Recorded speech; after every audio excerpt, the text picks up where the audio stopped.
पितृपंधरवड्यात एक स्तोत्र दिलेले आहे पितृ अष्टक म्हणून. जयांच्या कृपेने या कुळी जन्म झाला असं या पितृ अष्टकाचं नाव आहे. तर याविषयी मी तुम्हाला माहिती देत आहे. श्री गणेशाय नमः.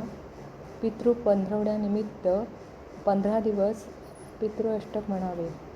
जयांच्या कृपेने या कुळी जन्म झाला, पुढे वारसा हा सदा वाढविला.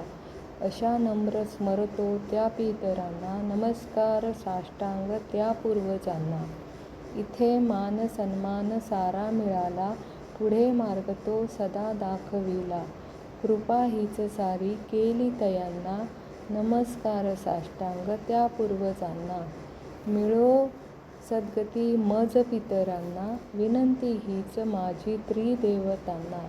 कृती कर्म माझ्या मिळो मोक्ष त्यांना, नमस्कार साष्टांग त्या पूर्वजांना. जोडून कर हे विनंती तयांना, अग्नी वरुण वायू आदी देवतांना.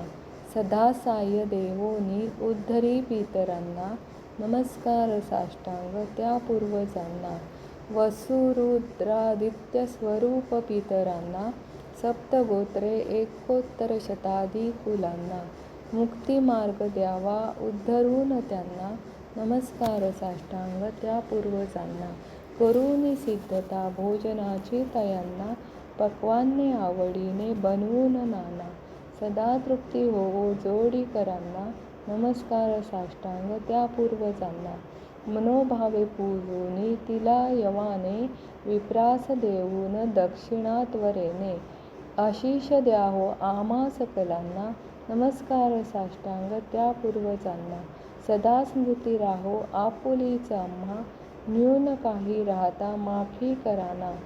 गोड मानुनी घ्यावे सेवा व्रतांना, नमस्कार साष्टांग त्या पूर्वजांना. शुभम भवती. हे स्तोत्र मी तुम्हाला सांगत आहे तर त्या सर्व पूर्वजांचा आशीर्वाद माझ्या कुटुंबावर असू दे आणि तुम्हा सर्वांच्यावर असू दे हीच पूर्वजांना विनंती. आता महालय श्राद्ध विधीची मी माहिती सांगत आहे की पतिप्रदा श्राद्ध हे 8 सप्टेंबर 2025 सोमवारी आहे. द्वितीय श्राद्ध 9 सप्टेंबर 2025 मंगळवार रोजी आहे. तृतीय श्राद्ध व चतुर्थी श्राद्ध हे 10 सप्टेंबर 2025 बुधवार रोजी आहे. पंचमी श्राद्ध व भरणी श्राद्ध 11 सप्टेंबर 2025 गुरुवार आहे. षष्ठी श्राद्ध 12 सप्टेंबर 2025 शुक्रवारी आहे. सप्तमी श्राद्ध 13 सप्टेंबर 2025 शनिवारी आहे. अष्टमी श्राद्ध 14 सप्टेंबर 2025 रविवारी आहे. नवमी श्राद्ध अविधवा नवमी 15 सप्टेंबर 2025 सोमवारी आहे. दशमी श्राद्ध 16 सप्टेंबर 2025 मंगळवारी आहे. एकादशी श्राद्ध 17 सप्टेंबर 2025 बुधवारी आहे. द्वादशी श्राद्ध 18 सप्टेंबर 2025 गुरुवारी आहे. त्रयोदशी श्राद्ध 19 सप्टेंबर 2025 शुक्रवारी आहे. चतुर्थी श्राद्ध 20 सप्टेंबर 2025 शनिवारी श्राद्धहित श्राद्ध आहे. सर्व पितरी दर्श अमावस्या श्राद्ध 21 सप्टेंबर 2025 रोजी रविवारी आहे. मातामह श्राद्ध 22 सप्टेंबर 2025 रोजी. पौर्णिमेचा महालय पौर्णिमा श्राद्ध मात्र September 11 Panchami, September 14 Ashtami, September 16 दशमी, सप्टेंबर 18 द्वादशी आणि सप्टेंबर 21 सर्व पितरी अमावस्या या तारखेपैकी कोणत्याही एका दिवशी करावे. भरणी श्राद्ध 11 सप्टेंबर 2025 रोजी गुरुवारी आहे. पतिप्रदा श्राद्धाच्या दिवशी खरेदी नसला तरीही अवश्य श्राद्ध करावे.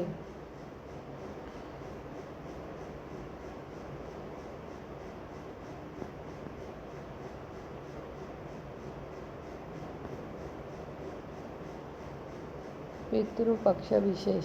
एकैकस्य तिले मिश्रांश्रीसीन दधांजलाज्जीन यावज्जीव कृतं पापं तत्क्षणदेव नश्यन्ति. हिंदीमध्ये. ज्योतिषशास्त्र के अनुसार जब सूर्य नारायण कन्या राशि में विचरण करते हैं तब पितृलोक पृथ्वी लोक के सबसे अधिक नजदीक आता है. श्राद्ध का अर्थ पूर्वजों के प्रति श्रद्धा भाव से है. जो मनुष्य उनके प्रति उनकी तिथि पर अपनी सामर्थ्य के अनुसार फल फूल अन्न मिष्टान्न आदि से ब्राह्मण को भोजन कराते हैं, उस पर प्रसन्न होकर पितृ उसे आशीर्वाद देकर जाते हैं। पितरों के लिए किए जाने वाले श्राद्ध 2 तिथियों पर किए जाते हैं।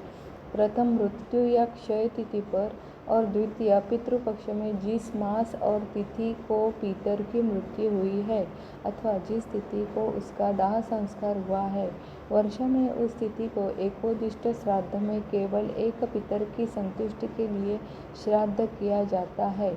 इसमें एक पिंड का दान और एक ब्राह्मण को भोजन कराया जाता है। पितृपक्ष में जिस तिथि को पितर की मृत्यु तिथि आती है, उस दिन पावर्ण श्राद्ध किया जाता है।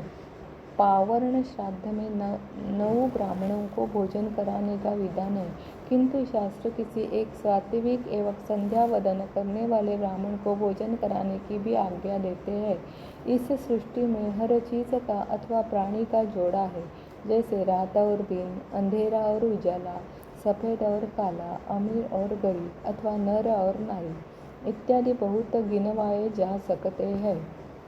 सभी चीज़ों अपने जोड़े से सार्थक है अथवा एक दूसरे के पूरक है, दोनों एक दूसरे पर निर्भर होते हैं। इसी तरह दृश्य और अदृश्य जगत का भी जोड़ा है। दृश्य जगत वो है जो हमें दिखता है और अदृश्य जगत वो है जो हमें नहीं दिखता। ये भी एक दूसरे पर निर्भर है और एक दूसरे के पूरक है। पितृलोक भी अदृश्य जगत का हिस्सा है और अपनी सक्रियता के लिए दृश्य जगत के श्राद्ध पर निर्भर है। धर्म ग्रंथों के अनुसार श्राद्ध के 16 दिनों में लोग अपने पितरों को जल देते हैं तथा उनकी मृत्यु तिथि पर श्राद्ध करते हैं। ऐसी मान्यता है कि पितरों का ऋण श्राद्ध द्वारा चुकाया जाता है। वर्ष के किसी भी मास तथा तिथि में स्वर्गवासी हुए पितरों के लिए पितृपक्ष की उसी तिथि को श्राद्ध किया जाता है। पूर्णिमा पर देहांत होने से भाद्रपद शुक्ल पूर्णिमा को श्राद्ध करने का विधान है। इसी दिन महालय अथवा श्राद्ध का प्रारंभ भी माना जाता है। श्राद्ध का अर्थ है श्रद्धा से जो कुछ दिया जाए। पितृपक्ष में श्राद्ध करने से पितृगण वर्षभर तक प्रसन्न रहते हैं। धर्मशास्त्रों में कहा गया है कि पितरों का पिंडदान करने वाला गृहस्थ दीर्घायु, पुत्र पौत्रादि, यश, स्वर्ग, पुष्टि, बल, लक्ष्मी, पशु, सुख साधन तथा धन धान्य आदि की प्राप्ति करता है। श्राद्ध में पितरों को आशा रहती है कि हमारे पुत्र पौत्रादि हमें पिंडदान तथा तिलांजलि प्रदान कर संतुष्ट करेंगे। इसी आशा के साथ वे पितृलोक से पृथ्वीलोक पर आते हैं। यही कारण है कि हिंदू धर्म शास्त्रों में प्रत्येक हिंदू गृहस्थ को पितृपक्ष में श्राद्ध अवश्य रूप से करने के लिए कहा गया है।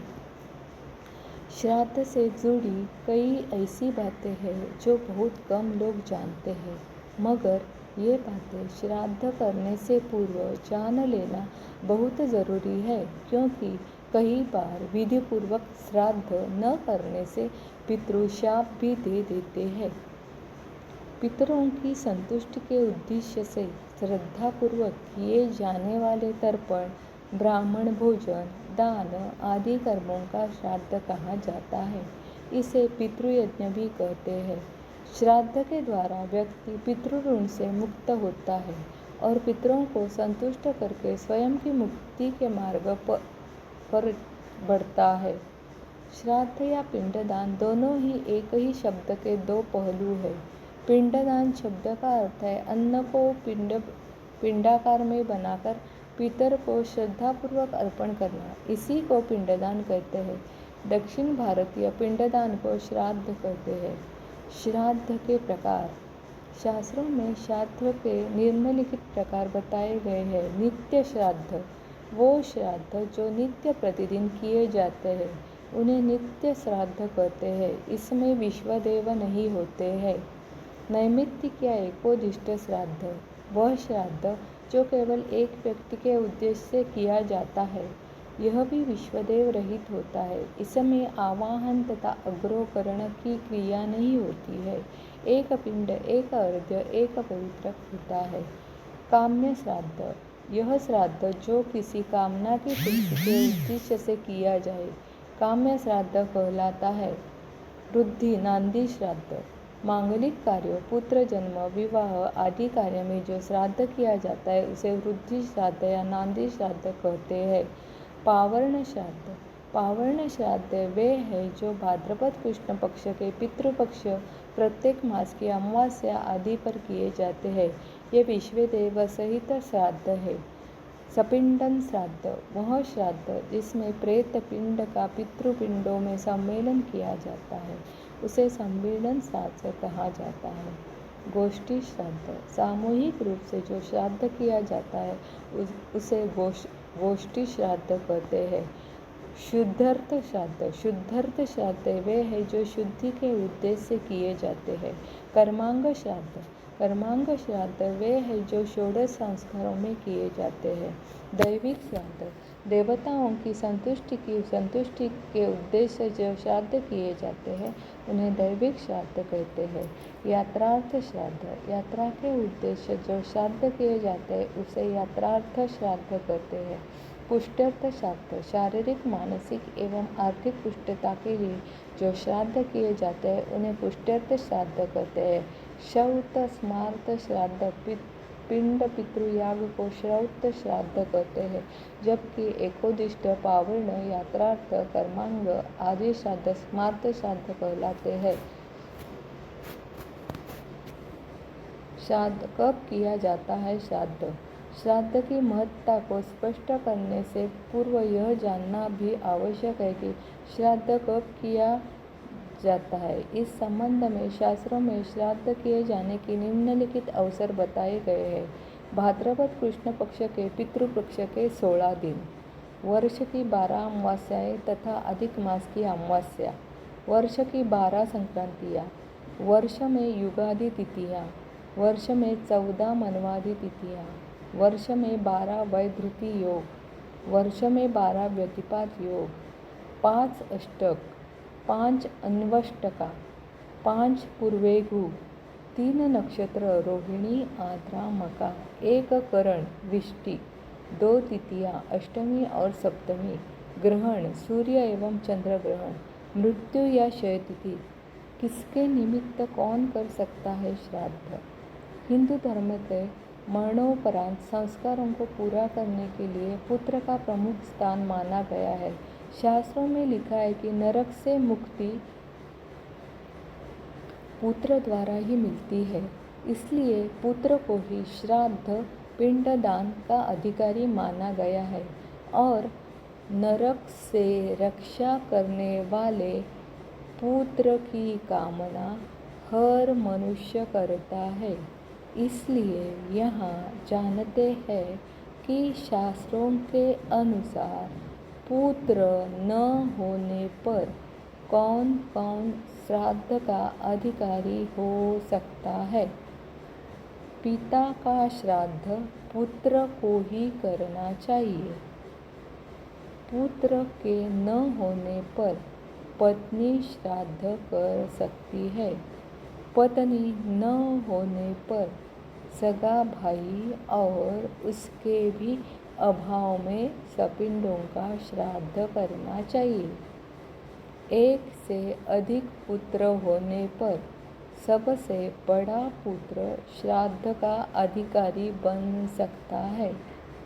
पुत्री का पति एवं पुत्री का पुत्र भी श्राद्ध के अधिकारी है।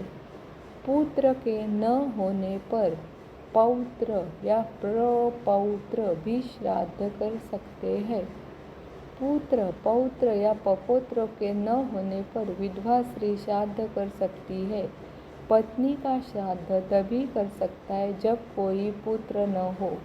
पुत्र, पौत्र या पुत्री का पुत्र न होने पर भी भतीजा भी श्राद्ध कर सकता है। गोद में लिया पुत्र भी श्राद्ध का अधिकारी बन सकता है। कोई न होने पर राजा को उस धन से श्राद्ध करने का विधान है। क्यों आवश्यक है श्राद्ध? श्राद्ध कर्म क्यों आवश्यक है, इस संबंध में नीचे जानकारी दी गई है। श्राद्ध पितृ ऋण से मुक्ति का माध्यम है। श्राद्ध पितरों की संतुष्टि के लिए आवश्यक है। महर्षि सुमंतु के अनुसार श्राद्ध करने से श्राद्धकर्ता का कल्याण होता है। पुराण के अनुसार श्राद्ध से संतुष्ट होकर पितर श्राद्धकर्ता को दीर्घायु,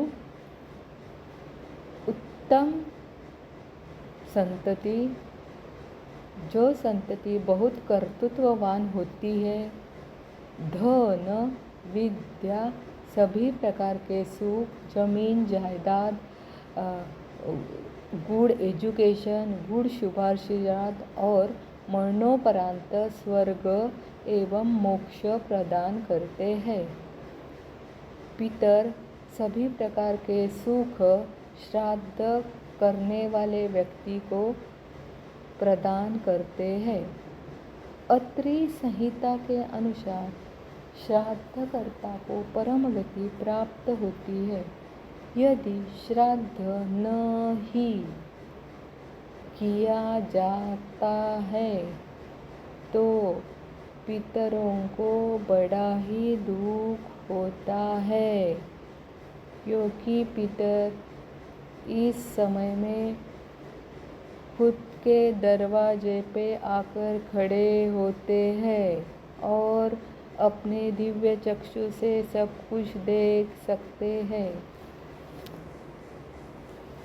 ब्रह्म पुराण में उल्लेख है कि यदि श्राद्ध नहीं किया जाता है तो पितर श्राद्ध करने वाले व्यक्ति को शाप देते हैं और उसका रक्त चूसते हैं। शाप के कारण वह वंशहीन हो जाता, अर्थात वह उसको पुत्र संतति प्राप्त नहीं होती है। उसे जीवन भर कष्ट झेलना पड़ता है। घर में बीमारी का तांडव चालू रहता है। श्राद्ध कर्म शास्त्रोक्त विधि से ही करे। पितृ कार्य कार्तिक या चैत्र मास में भी किया जा सकता है। श्राद्ध में कुश और तिल का महत्व। दर्भ या कुश को जल और वनस्पतियों का सार माना जाता है। यह भी मान्यता है कि कुश और तिल दोनों विष्णु के शरीर से निकले हैं। पुराण के अनुसार तीनों देवता ब्रह्मा, विष्णु, महेश कुश में क्रमशः जड़, मध्य और अग्रभाग में रहते हैं। कुश का अग्रभाग देवताओं का, मध्य भाग मनुष्यों का और जड़ पितरों का माना जाता है। तिल पितरों को प्रिय है और दुष्टात्माओं को दूर भगाने वाले माना जाता है। मान्यता है कि बिना तिल बिखरे श्राद्ध किया जाए तो दुष्टात्माएं हवि को ग्रहण कर लेती है। पितरों के निमित्त श्राद्ध तर्पण आदि का समय दिन के मध्याह्न काल में माना जाता है। इस वर्ष अश्विन कृष्ण तृतीया एवं चतुर्थी दोनों तिथि 10 सितंबर के दिन अपराह्न व्यापिनी है, अतः तृतीया एवं चतुर्थी का श्राद्ध 10 सितंबर को ही किया जाएगा, क्योंकि इस तिथि में श्राद्ध उसी दिन किया जाता है जिस दिन तिथि अपराह्न को अधिक व्याप्त करे। इस वर्ष चतुर्थी तिथि 11 सितंबर के मध्याह्न काल से पहले ही समाप्त हो रही है तथा अपराह्न काल के अधिक भाग 10 सितंबर के दिन ही व्याप्त कर रही है। इसीलिए तृतीय एवं चतुर्थी तिथि का श्राद्ध 10 सितंबर को किया जाए।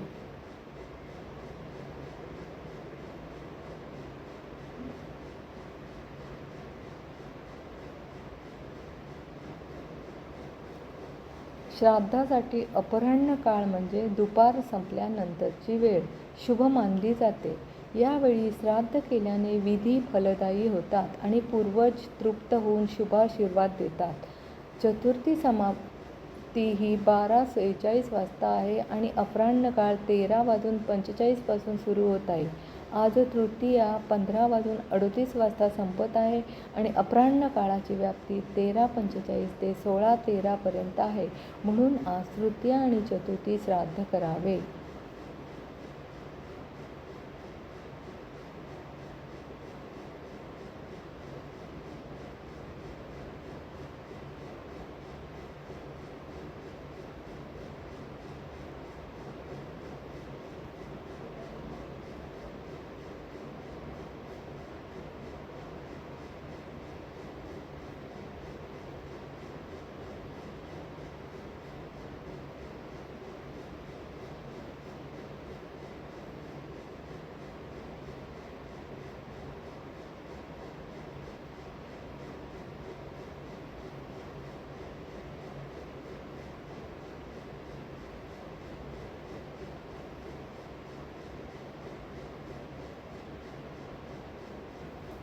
पण काहीही म्हणा, ज्या घरात सगळ्या सुना, मुलं, जावा, नातवंड एकत्र येतात, सर्वजण मिळून कामं करतात, तिथे खरंच प्रसन्न वाटतं, करमतं. 2-3 दिवस अगदी मजेत जातात. मित्रहो, हे करमणं, मजा वाटणं, प्रसन्न वाटणं म्हणजेच आपल्याकडे लक्ष्मी आलेली असते. ती येते, राहते, जेवते आणि जाताना म्हणते, खुशाल राहा, असंच मिळून मिसळून राहत जा. कुणी आणि का लावलं असेल आपल्या मागे हे सगळं?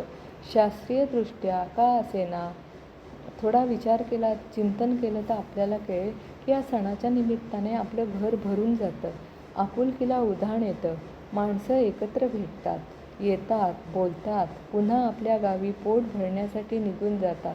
बैठकीत झालेली माणसांची गर्दी आणि दारासमोर झालेली पादट रानांची पाऊलांची दाटी हीच खरी लक्ष्मी. 4 दिवस सर्व कुटुंबाचं एका छताखाली येणं, गुण्यागोविंदानं राहणं आणि सुखदुःखाच्या गप्पा गोष्टी करणं हीच खरी लक्ष्मी. पोरांनी आई म्हणून मारलेली प्रेमळ हाक, दिरांनी वहिनीकडे हक्काने मागितलेला कपभर चहा, तुम्ही राहू द्या मी करते, असा एका जावेने दुसऱ्या जावेला केलेला प्रेमळ हट्ट हीच खरी लक्ष्मी. मित्रहो, पूर्वजांना नावं ठेवू नका. ते आर्थिकदृष्ट्या भले गरीब होते, पण मनाने नक्कीच श्रीमंत होते, तुमच्यापेक्षा करोडोपट. सुशिक्षित नसतीलही, पण नम्र होते, आदर होता. एखाद्या वेळेस रागवत असतील, पण ते तुमच्या भल्यासाठी. पण ते डूख मनात धरून ठेवत नव्हते. ते फॉरेन रिटर्न नव्हते, परंतु एखाद्या वादाच्या प्रसंगी नेमकं कुठून आणि कोणी आणि कशी माघार घ्यायची ह्याचं त्यांना उत्तम ज्ञान होतं नव्हे. त्यांच्यावर तसे त्यांच्या आईवडिलांनी केलेले संस्कार होते आणि ते आपल्या आईवडिलांना,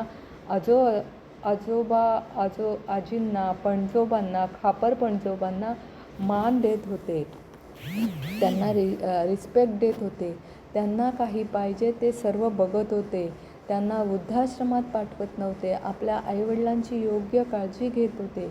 योग्य वेळी योग्य वागणं आणि घर नावाच्या भिंतीला तडे न जाऊ देणं हीच खरी लक्ष्मी. मला करण्यापेक्षा तू घे चा आग्रह करणे, आधी काहीतरी खाऊन घ्या ना आणि नंतर काम करा, अशी ज्येष्ठांनी केलेली मायेची सूचना, घर, कुटुंब आणि नातं टिकण्यासाठी केलेला हा खरा प्रयत्न आणि हीच खरी लक्ष्मी. शुभम भवतु. जसे मी पितरांची माहिती तुम्हाला सांगितलेली आहे, त्याप्रमाणे तुम्ही तुमच्या कुटुंबातल्या सर्व पितरांची सेवा करा आणि ही माहिती दिल्याबद्दल तुम्हा सर्व पितरांचे आशीर्वाद मला आणि माझ्या कुटुंबाला मिळू दे, हीच सर्व पितरांचरणी प्रार्थना. या विश्वातील, ह्या जगातील सर्व पितरांना ही माझी नम्र विनंती आहे की तुम्ही मलासुद्धा, मी सर्वांना ही तुमची सेवा करण्याची नम्र विनंती करत आहे. तर तुम्ही ह्या आकाशातील, ह्या विश्वातील सर्व पितरांनी मला आणि माझ्या कुटुंबाला शुभाशीर्वाद द्यावेत हीच विनंती. शुभम भवतु.